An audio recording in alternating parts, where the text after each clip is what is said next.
Hi hello welcome to our channel. నేను మీ సిరి. ఈరోజు మనం చెప్పుకోబోయే కథ నువ్వే కావాలని పార్ట్ 21. కథలోకి వెళ్ళే ముందు మన వీడియోని లైక్ చేసి హైప్ చేయడం మర్చిపోకండి. అలాగే ఇంకా సబ్స్క్రైబ్ చేసుకుని వాళ్ళు ఉంటే సబ్స్క్రైబ్ చేసుకోండి. బావ నా చేతిని పట్టుకున్నాడు. ఎదురుగా నీరవ్ ఉన్నాడు. బావని సీరియస్గా చూస్తున్నాడు. అషూరా అంటుంటే బావ నా చెయ్యి వదులు అన్నా నేను. నోరు ముయ్యవే వెళ్దాం పదా అన్నాడు బావ కోపంగా. తను రాదు అంటుంటే నీకేమైనా పిచ్చా, వదులు తన్ని అని అన్నాడు నీరవ్. షటప్ అని బావ గట్టిగా అరిచాడు. You just shut up, get out of my house అని అన్నాడు నీరవ్. నీరవ్ బావని అలా అనడం నాకు నచ్చలేదు, కానీ తప్పలేదుగా. అశు వెళ్దాం పదా. కోపంగా ఉంది బావ ముఖం ఆ సమయంలో. నేను రాను బావా, నువ్వు వెళ్ళిపో అని అరిచాను బావ చేతిని వదిలించుకుని. చెప్తుంటే నీకు అర్థం కావడం లేదా అని అన్నాడు నీరవ్. నీరవ్, మీరు దయచేసి బయటికి వెళ్ళండి అన్నాను నేను కోపంగా. మా ఇద్దరి వైపు ఒకసారి చూసి నీరవ్ అక్కడి నుంచి వెళ్ళిపోయాడు. ఎందుకంటే ఎందుకే ఇలా చేస్తున్నావు, వీడితో ఉండాల్సిన అవసరం ఏమొచ్చింది అని నా ముఖాన్ని చేతిలోకి తీసుకుని అడిగాడు బావ. చెప్పాను కదా నీరవ్ అంటే ఇష్టమని అని అన్నాను నేను. చంపేస్తా చంపేస్తాను ఇంకోసారి అలా మాట్లాడావంటే అని ఎర్రబడ్డ కళ్ళతో అన్నాడు బావ. బావ కోపం చూసి నాకు భయమేస్తోంది. అయినా ధైర్యంగా నిలబడ్డాను. చంపినా నేను చెప్పేది నిజం బావా అని అన్నాను. నీ మీద చాలా కోపం వస్తుంది అశు. నిన్నేం అనలేననేక, నువ్వు వేడిస్తే బాధ నాకే కదే, అర్థం చేసుకోవే అంటూ నా పెదవుల మీద గట్టిగా ముద్దు పెట్టాడు బావ. బావ కన్నీళ్లు నా చెంప మీద పడ్డాయి. నాకైతే ఏడుపు ఆగలేదు. బావ నుంచి దూరం జరగాలని నాకు చూసినా నా వల్ల కాలేదు. తన ఒక చెయ్యి బలంగా నా నడుమును చుట్టేసింది. ఇంకొక చెయ్యి నా తల వెనుకగా తేరి దూరం జరగకుండా నన్ను పట్టుకుని ఉంది. బావ ముద్దులో కోపం, ప్రేమ, భయం అన్నీ ఉన్నాయి. ఊపిరి తీసుకోవడం కష్టమవుతోంది నాకు. బావ ఛాతీ మీద చేతులు పెట్టి బావని నెట్టేశాను. వెంటనే బావ చెంప మీద కొట్టాను. అప్పుడు బావ చూసిన చూపుకి చచ్చిపోవాలనిపించింది నాకు. ఏమైంది నీకు, పూడుకుపోయిన గొంతుతో అడిగాడు బావ. ఇంకెప్పుడు నా దగ్గరికి రాగు బావా, నువ్వంటే నాకు ఇష్టం లేదు అన్నా నేను గట్టిగా, ఆవేశంగా. అదే విషయం నా కళ్ళలోకి చూసి చెప్పు అశు అని బావ అడిగాడు నన్ను. ఈ మాటలన్నీ ఆపేసి ముందు ఇక్కడి నుంచి వెళ్ళిపో బావా. ఎన్నిసార్లు చెప్పాలి నువ్వంటే నాకు ఇష్టం లేదు లేదు అని అని గట్టిగా అన్నా నేను. బావ దూరం జరగలేదు. గట్టిగా నన్ను హత్తుకున్నాడు. ఏమైంది నాతో చెప్పవే అని అడిగాడు బావ చాలా బాధగా. వదులు బావా అని ఏడుస్తూ అన్నాను. చెప్పాను కదా నువ్వు నా పెళ్ళానివి అని బావ అన్నాడు. ఇప్పుడు నువ్వు వెళ్ళకపోతే చచ్చిపోతాను అని గట్టిగా అన్నాను నేను. వెంటనే దూరం జరిగి నా చెంప మీద లాగిపెట్టి ఒక్కడిచ్చాడు బావ. కింద పడిపోతున్న నన్ను నీరవ్ వచ్చి గట్టిగా పట్టుకున్నాడు. ఏయ్, ఆర్ యు మ్యాడ్? ఎందుకు తన్ని కొడుతున్నావు? ఇష్టం లేదని చెప్తుంటే నీకు అర్థం కావట్లేదా? వెళ్ళిపో అని చెబుతూనే ఉంది కదా, తప్పు నీ వైపు పెట్టుకుని తన్నంటావెందుకు అని అన్నాడు నీరవ్ నన్ను గట్టిగా పట్టుకొని. నీరవ్ చేతిని వదిలేసి కింద కూర్చున్నాను మౌనంగా నేను. అశు అంటుంటే బావా ప్లీజ్ వెళ్ళిపో, నీకు దండం పెడతాను అని అన్నాను నేను. అంతేనా అశు? బావ కళ్ళల్లో నీళ్లున్నాయి. అంతే అన్నాను బావ వైపు చూడకుండానే. మెల్లిగా బావ అడుగులు తలుపు వైపుకి పడ్డాయి. వెంటనే కిటికీ దగ్గరికి వెళ్ళి కిందకు చూశాను. బావ దిగులుగా నడుచుకుంటూ వెళ్తున్నాడు. ఎన్నోసార్లు వెనక్కి చూశాడు బావ. అక్కడికే కింద కూర్చుని మోకాల మీద తలపెట్టుకుని వెక్కి వెక్కి ఏడవసాగాను. వెంటనే నీరవ్ నా ముందుకు వచ్చాడు. బంగారు, ఎందుకు ఏడుస్తున్నావు అంటూ నా భుజం మీద చేయి వేశాడు. తల ఎత్తి చూశాను తన్ని. నా చూపులకు తన చేతిని తీసేశాడు. ముట్టుకోవద్దు నన్ను అన్నాను నేను కోపంగా. బంగారు అని తను అంటుంటే, నువ్వు నన్ను తాకితే చచ్చిపోతాను ఈ క్షణమే. బెదిరించలేదు, నిజంగానే చెప్తున్నాను. ఈ శరీరం నా బావకు మాత్రమే సొంతం. నువ్వు తాకితే జరిగేది నా చావే అని అన్నాను నేను పెద్ద పెద్దగా ఏడుస్తూ. 2 అడుగులు వెనక్కి వేశాడు నీరవ్. మెల్లిగా కళ్ళు తిరిగినట్టు అనిపించాయి నాకు. నా గతమంతా నా కళ్ళ ముందే మెదిలింది. అలాగే గోడగా అనుకుని పక్కకు వాలిపోయాను నేను. బంగారు, బంగారు నీరవ్ గొంతు వినిపిస్తుంటే నా కళ్ళు పూర్తిగా మూసుకుపోయాయి ఆ క్షణం. నువ్వు నా పెళ్ళానివే, ప్రాణం పోయినా నిన్ను వదిలేది లేదు అంటున్న బావ మాటలు గుర్తుకొచ్చి దుఃఖం పొంగుకు వస్తుంటే ఏడవడానికి కూడా నాకు ఓపిక లేదు. జీవితంలో మొదటిసారి చచ్చిపోతే బావుండు అనిపిస్తుంది నాకు ఆ క్షణం. అమ్మ వాళ్ళు, అత్త వాళ్ళ దగ్గరికి వెళ్ళేసరికి చాలా వెల్తీగా అనిపిస్తుంది నాకు. ఇది ఫ్లాష్ బ్యాక్ అండి. ఇప్పటి వరకు జరిగింది కూడా ప్రెజెంట్ అనమాట. ఆ రోజు ఏం జరిగిందో అశోక చెబుతోంది.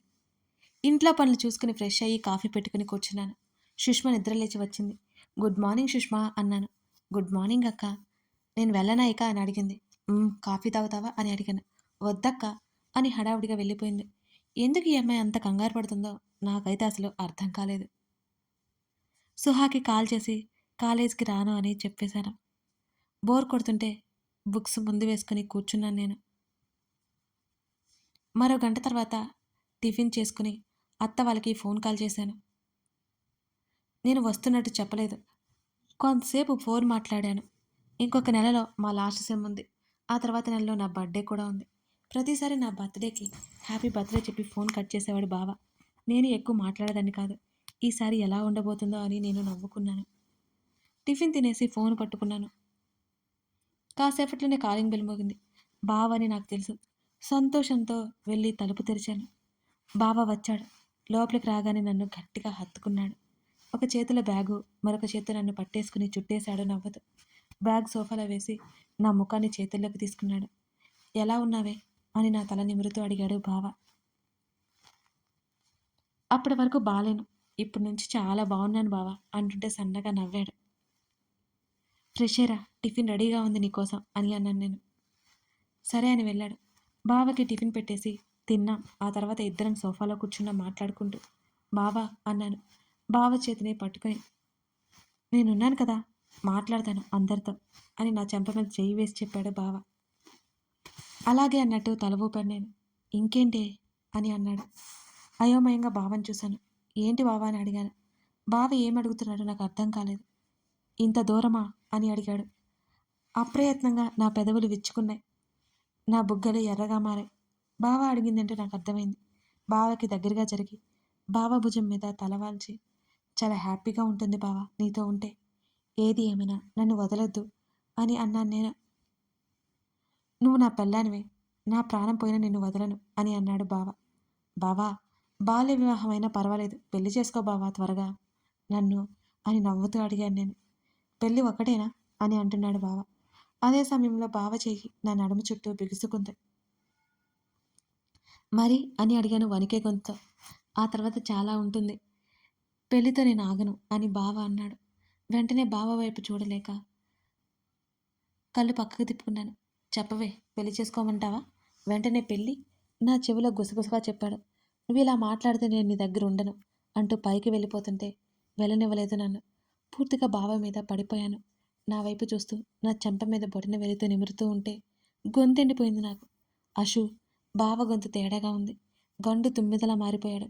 నా పెదవుల్లో తేనెలు తాగేస్తూ నన్ను దూరం జరిపి భయపడ్డావా అంటూ నవ్వాడు బావ. అవును కాదన్నట్టు అడ్డదిడ్డంగా తల ఊపాను నేను. లగేజ్ ప్యాక్ చేసుకో, 2 రోజులకి అని అన్నాడు నా బుగ్గ మీద ముద్దలు పెడుతూ. ముందు నన్ను వదిలితే కదా నువ్వు అని అన్నాను నేను మెల్లగా. ఉఫ్ అని నిట్టూరుస్తూ వదిలేశాడు నన్ను బావ. ఏమైంది బావా అని నేను అడుగుతుంటే అమాయకంగా ముఖం పెట్టి తల అడ్డంగా ఊపేశాడు. బావ నుదుటి మీద ముద్దు పెట్టుకున్నాను నేను. వెళ్ళిపోయాను రెడీ అవ్వడానికి. ఇద్దరం స్టేషన్కి వెళ్ళి ట్రైన్ ఎక్కాం. సంతోషంగా బావ భుజం మీద తలవాల్చి బావ చేతిని నా చేత్తో పెనవేశాను నేను. నా చేతిని ముద్దు పెట్టుకున్నాడు బావ. అదే సమయంలో బావ ఫోన్ మోగింది. దూరం జరుగుతుంటే జరగనివ్వలేదు నన్ను. కాల్ లిఫ్ట్ చేసి చెవి దగ్గర పెట్టుకున్నాడు బావ. బావ ముఖం సడన్గా ఎందుకు సీరియస్ అయిందో నాకు అసలు అర్థం కాలేదు. విక్రమ్ అని అంటూ ఎవరిదో అమ్మాయి గొంతు వినిపించింది నాకు. సన్నగా వినిపిస్తోంది. ఏం కావాలి అని అన్నాడు బావ. ఎక్కడున్నావు అని ఆ అమ్మాయి అడిగింది బావని. నీకెందుకు అని బావ సీరియస్గా అన్నాడు. విక్రమ్, ఆటలు కాదు అంటోంది ఆ అమ్మాయి. షడప్ అని కాల్ కట్ చేసి ఫోన్ పాకెట్లో పెట్టుకున్నాడు బావ. కళ్ళు మాత్రమే ఎత్తి బావ వైపు చూశాను నేను.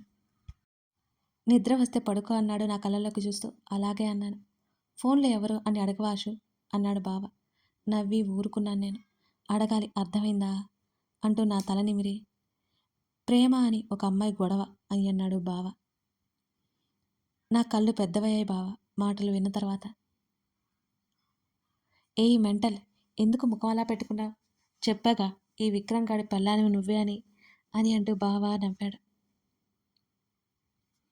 ఏమో బావ, నాకు భయంగా ఉంది అన్నాను నేను బావ వైపే చూస్తూ. ఎందుకు అని అన్నాడు బావ నా తలని నిమురుతూ. నీకు కాంపిటీషన్ ఎక్కువైపోయింది బావా అని అన్నాను బిక్క మొహం వేసి. పిచ్చి, భయపడకు, అలాంటి రిలాక్స్ అవ్వు, అలాంటి వాటికి కూడా భయపడాలా అని నా భుజం మీద చేతిని వేసి తట్టాడు. సరే అని చెప్పి కళ్ళు మూసుకున్నాను నేను. నా చెవిలో ఇయర్ బడ్స్ పెట్టాడు. నవ్వుకున్నాను. పాటలు వింటూ కళ్ళు మూసుకున్నాను నేను. అప్పటి వరకు ఉన్న ఆలోచనలు పాటల వైపుకి మళ్ళాయి. సాయంత్రం ఇద్దరం ఇంటికి చేరుకున్నాం. మమ్మల్ని చూసి అందరూ షాక్ అయ్యారు. అషు, విక్కీ అంటూ మా ఇద్దరిని ఆప్యాయంగా హత్తుకుంది అత్త. అత్తని చూడగానే కన్నీళ్ళు వచ్చేసాయి నాకైతే. ఫ్రెష్ అయ్యి రండి, కాఫీ తీసుకొస్తాను అని చెప్పింది అత్త. సరే అని వెళ్ళిపోయాడు బావ. అషు, నువ్వు వస్తున్నట్లు మాతో చెప్పలేదు అని అంది అమ్మ. అమ్మ మాటల్లో కోపం లేకపోయేసరికి ఊపిరి పీల్చుకున్నాను. నాన్న మావయ్య బయటికి వెళ్ళారని తెలిసింది.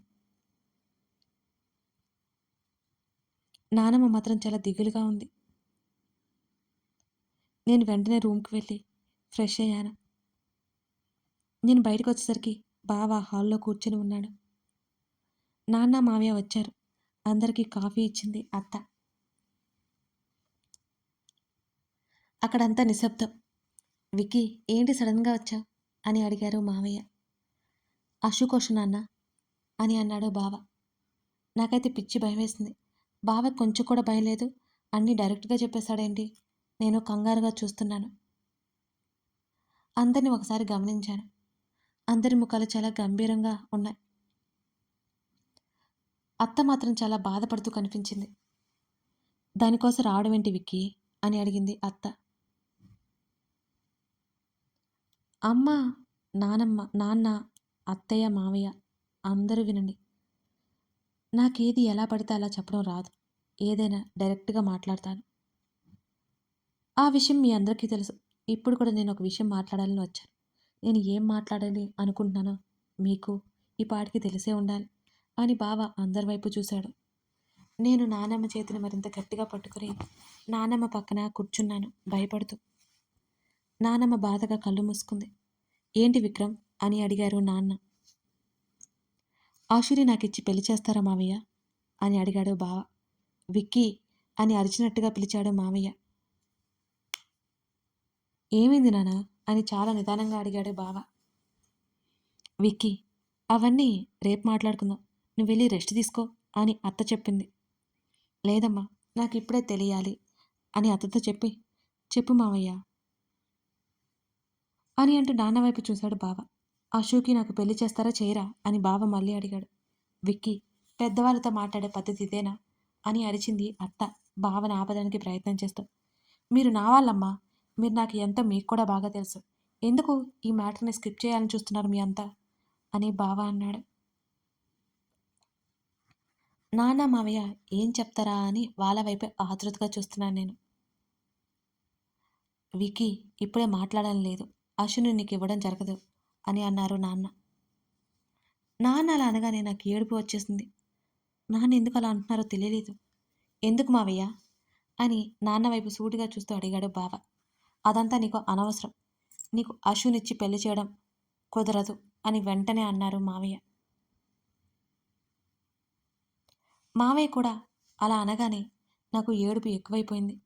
నోటికి చేతులు అడ్డు పెట్టుకుని ఏడ్చేశాను. నానమ్మ నన్ను దగ్గరికి తీసుకుంది. అసలు మీరేం చెప్తున్నారో నాకు అర్థం కావడం లేదు నాన్న. దాన్ని నాకు ఇచ్చి పెళ్లి చేయరని ఎందుకు అంటున్నారు మీరు? కానీ ఎందుకో ఏమిటో చెప్పరా? కారణం అయితే చెప్పండి, నేను ఆలోచిస్తాను అని బావ అన్నాడు. విక్కీ, లోపలికి వెళ్ళు అని అంది అత్త చాలా సీరియస్గా. అమ్మా, తెలుసుకొనివ్వు నన్ను అని బావ కూడా అదే సీరియస్నెస్తో అన్నాడు. విక్కీ, నీకు మీ అమ్మ మాట మీద గౌరవం ఉంటే లోపలికి వెళ్ళు అని అడిగింది అత్త. విసుగ్గా సోఫాల నుంచి పైకి లేచాడు బావ. కోపంగా బయటికి వెళ్ళిపోయాడు. అశు, నువ్వు వెళ్ళి రెస్ట్ తీసుకో, ప్రయాణం చేసి అలసిపోయి వచ్చావు అని అంది అత్త. తల ఊపి గదిలోకి వెళ్ళిపోయాను. అప్పటి వరకు దాచుకున్న కన్నీళ్ళు ఆగలేదు నాకు. బావ ఎక్కడికి వెళ్ళిపోయాడో ఏమో! ఒకవైపు కంగారుగా ఉంది. బావకి చాలా కోపం ఎక్కువ. నాకు ఆ విషయం మీద భయంగా ఉంది. ఎప్పుడో రాత్రి ఇంటికి వచ్చాడు బావ. అత్త బావకి అన్నం పెట్టింది. నేను నానమ్మ ఒడిలో తల పెట్టుకుని హాల్లోనే పడుకున్నాను. ఏమీ మాట్లాడలేదు బావ. అత్త కూడా మౌనంగానే ఉంది. విక్కీ, అమ్మ మీద కోపంగా ఉందా అని అత్త అడిగింది. మా అమ్మ మీద నాకెప్పటికీ కోపం రాదు. అందరికీ నా మీదే కోపం ఉందనరా అనుకుంటా. ఆ కోపం పోయాకే నిదానంగా సమాధానం చెప్పండి అని చేతులు కడిగేసుకుని గదిలోకి వెళ్ళిపోయాడు బావ. అత్త కళ్ళల్లో నీళ్లు తిరగడం నా కంటపడింది. బావ కోసమని నేను వెళ్ళిపోయాను. నేను వెళ్ళేసరికి తల పెట్టుకుని బెడ్ మీద కూర్చొని కనిపించాడు బావ. డోర్ లాక్ చేసి బావ దగ్గరికి వెళ్ళాను. బావా అన్నాను బలవంతంగా ఏడుపు ఆపుకుంటూ. వెంటనే తల ఎత్తి చూసి పైకి లేచాడు. నన్ను గట్టిగా హత్తుకున్నాడు. నాకు ఏడుపు ఆగలేదు. నేనైతే పైకి ఏడ్చేశాను. కథ కొనసాగుతోంది. ఇంట్లో వాళ్ళు పెళ్లి వద్దనడానికి కారణం ఏమై ఉంటుంది? అశోక్‌ని, విక్రమ్‌ని ఎందుకు దూరం పెట్టాలనుకుంటున్నారు? తెలియాలంటే తర్వాత భాగాలు కూడా చూడాల్సిందే. కథ నచ్చితే లైక్ చేసి మీకేమనిపించిందో కామెంట్ చేయడం మాత్రం మర్చిపోకండి. అలాగే ముందు ముందు ఎపిసోడ్స్‌లో ఒక చిన్న ట్విస్ట్ ఉంటుందండి. అదేంటో నేను తర్వాత చెప్తాను. ఇంతకీ స్టోరీని మిస్ చేయకుండా, స్కిప్ చేయకుండా చూడండి. సరేనా? Thank you.